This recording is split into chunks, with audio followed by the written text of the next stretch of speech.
Hello and welcome to today's video. So this time something a little bit different. We're going to ask the question, is collecting vintage or valuable paperbacks actually a good idea?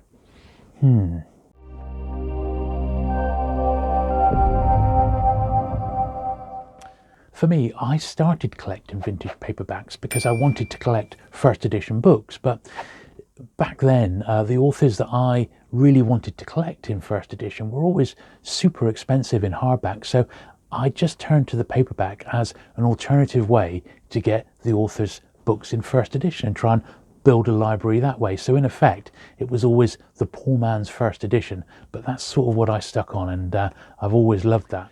When I was growing up, the authors that I sort of had a hankering to collect were just a fortune. So I'm talking about, I don't know, people like Ian Fleming with his James Bond books. I used to like the Dick Francis racing books, the horse racing books, still do to this day, in fact. John Wyndham, author of Day of the Triffids, another one of my favourites, but the first edition hardbacks were a fortune. C.S. Forster with his Hornblower books. These were books that were either very, very difficult to get in original hardback first edition in the dust wrappers, and just well beyond my budget. But with a little bit of research, you could track down the first edition paperbacks and start building a really, really great library. So the very earliest paperbacks I actually collected were the Doctor Who books. Now, in a lot of cases, those original Target Doctor Who books had been published in hardback first. But even back then, when the books were a bit more plentiful, they were a lot of money to buy, and they just weren't around in great numbers. A lot of the hardback books I ever saw back in the 70s were just in like the local kids library, and there was no way you could just go out and buy them off the shelf. So because of that, I collected the paperbacks. But beyond that, when I started to put a run of like sort of collectible first edition paperbacks together, the earliest author I can remember was Ian Fleming's James Bond books, and I remember sort of picking up a Casino Royale off a book dealer locally for maybe about £12, something like that, and thinking, wow, well, I've got the first one out of the way, I might as well carry on and try and track down the rest. Now, admittedly, some of the James Bond books, like On Her Majesty's Secret Service, where they were all exported, and at the tail end ones like Octopussy, for example, can be a little bit tricky to find in first British pan edition. But even so, with a bit of patience, the entire range is available, and you could pick up, the complete set of the James Bond vintage paperbacks for probably no more than the cost of, a couple of the first edition hardbacks.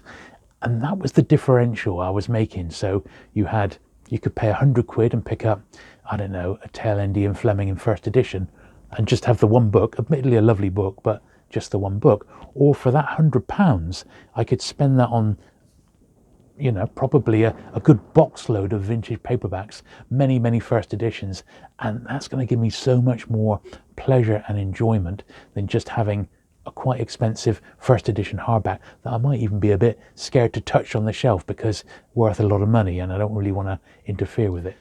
There are, of course, other reasons why it's a great thing to collect vintage paperbacks. Now, collectible paperbacks, I think, are generally on the rise. They are still quite iconic, particularly the ones from the 60s and 70s now, where they're really getting to be quite a seasoned vintage, and these books are almost iconic in stature. So I think they are future collectibles, particularly if the authors are still valid today. People like Agatha Christie, for example, has had a massive revival over the last sort of 4 or 5 years. Certainly during COVID lockdowns, she had a massive revival. And there seemed to be even more focus on her as a collectible paperback author. I mean, there's lots of people who are trying to pick up runs of her books in paperback first, and that may well be because the cost of her first edition hardbacks are in the tens of thousands. You'd need to be almost a millionaire to even attempt to start the Agatha Christie's in first edition dust wrapper. But a set of paperback firsts, admittedly not all of them are going to be very easy to find, but with patience again, they're probably out there, you could put together for far less money. And this is, I think, the key. Paperback books, even collectible paperback books, represent incredible value for money, and that to me is part of the attraction, and it always has been. Definitely the poor man's first edition, but even so, the enjoyment that you can get from having a run of vintage paperbacks is immense, I think, and just as satisfying as having like a really rare hardback. Now, this does, of course, open up another area of debate.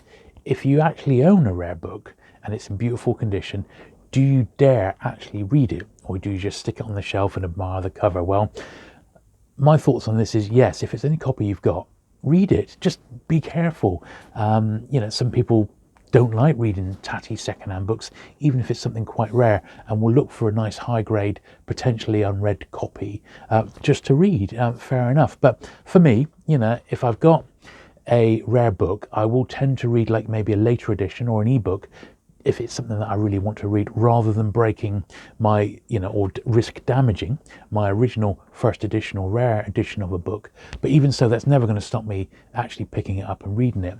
So take Agatha Christie again, for example, or in fact, some of the James Bond books. So if I wanted to read Casino Royale, no, I am not going to pick up my pound first edition or even the second edition of Casino Royale to read.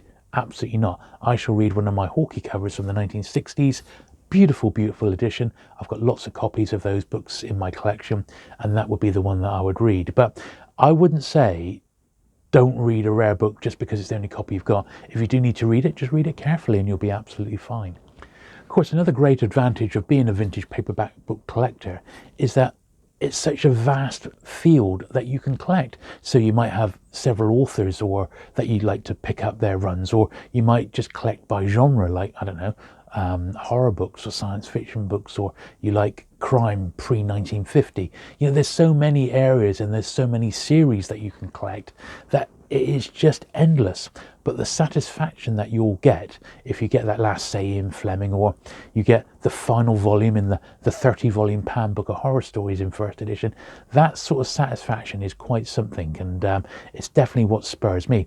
As you probably know, I like to collect by publisher, so I'm actively collecting the first 1,000 Penguins, and as I film this, I'm still just 4 short of having the first 1,000 in first edition. But imagine my joy when I finally get that last book. Boy, oh boy, that's going to be like a 30+ year journey that will be coming to an end, and I shall be very, very pleased indeed.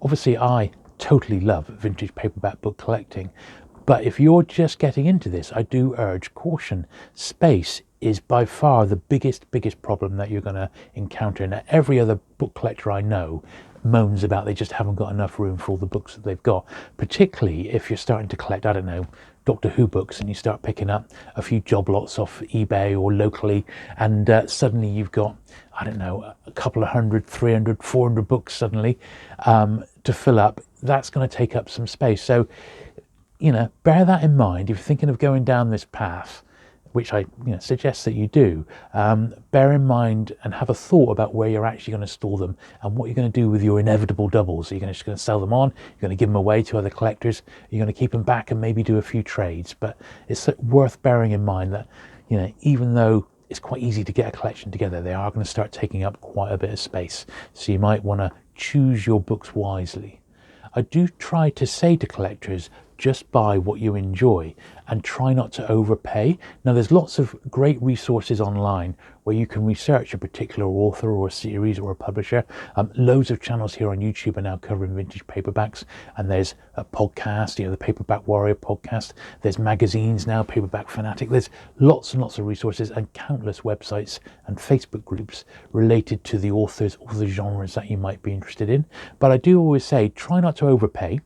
If something looks a little bit more than you want to pay, don't pay it. Hold back, because you never know, just round the corner, literally the following week, you might come across that very same book that you were about to stump up, say, 20 quid for. You might find it for like 2-3 quid. So sometimes rare books are just round the corner. And once again, a little bit of caution and a little bit of patience can sometimes go a long way to getting you a really nice library. So in summary then, is collecting vintage paperbacks and valuable vintage paperbacks a good idea? I'd say absolutely. It's a really cool and fun hobby, and I just get a massive reward out of it, and so do all my other fellow collectors. We just love collecting vintage paperbacks, and your collection can reflect very much your interests and authors and genres and subjects, so you can make it very, very personal and have something which is really outstanding without a massive outlay compared to those original first edition hardbacks, which cost so much money. So I say, yes, indeed, dive in. Paperback collecting is a fantastic hobby, and I encourage everyone I know, if they're into collecting vintage paperbacks and old books, definitely dive in feet first because it's a great hobby. I think it's super cool, and I say enjoy the hunt.